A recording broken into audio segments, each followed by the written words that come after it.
Borut Lesjak tukaj. Dobrodošel na ta posnetek in rad bi povedal nekaj o samoljubezni in o tem, čemur ponavadi rečemo postavljanje meja, ampak meni ta izraz nikoli ni bil res všeč, ker meni postavljanje meja pomeni, kot da gradimo zidove med nami in da smo še bolj ločeni drug od drugega in od matere zemlje in duha. Rajši rečem temu, da uravnovešamo svojo izmenjavo med seboj in z vsem, kar je. No, in moj uvid med meditacijo je bil, kako se pogosto, zelo pogosto v življenju počutim ujetega v potrebo, v panično potrebo, da bi pomagal nekomu drugemu. Bolj, ko imam nekoga rad, bolj slabo se počutim, če takoj ne spustim vsega, kar sam delam in priskočim na pomoč. In to je seveda moja želja, zelo pogosto pa ji ne sledim, ker se bojim, da ne bo nič ostalo za mene.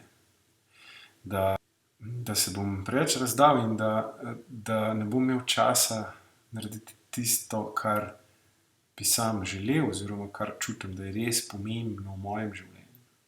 In posledično tudi v življenju vseh v moji bližini, mojih najdražjih.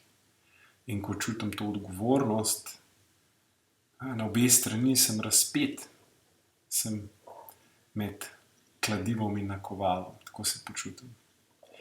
No, današnji uvid je bil, da s samoljubeznijo lahko drugače pogledam na to, drugače začutim to, ne samo pogledam, da lahko dejansko začutim tudi moč izbire vseh drugih vas, tebe, in da se zavem, da mi ni treba biti varuška ali pa pretirano pomagati, da je to samo moja iluzija, neka fiksna ideja, ki sem jo podedal mogoče od svojih staršev, pretirana skrb.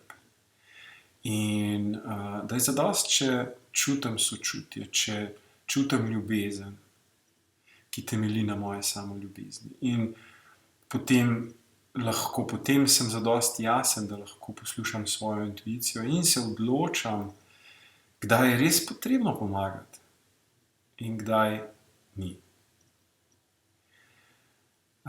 Seveda to ni tako črno-belo in učimo se intuicije vsak dan. In intuicije, ki sloni na samoljubezni. Ta intuicija je edino, kar res imamo.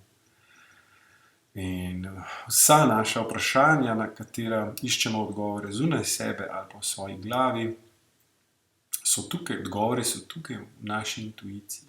In samoljubeznijo se razvija tudi zaupanje v intuicijo, moč izbire. Tako da to je res nekaj neverjetno izpolnjujočega v življenju. To je edino,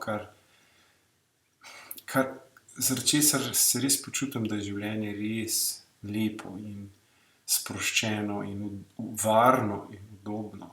In da imamo čas za ljubezen, da imamo čas za umetnost, za povohati cvetico na naši poti. Tako da brez tega zame ni življenja in zato prisegam na celjenje, kakršenkoli način. Hvala.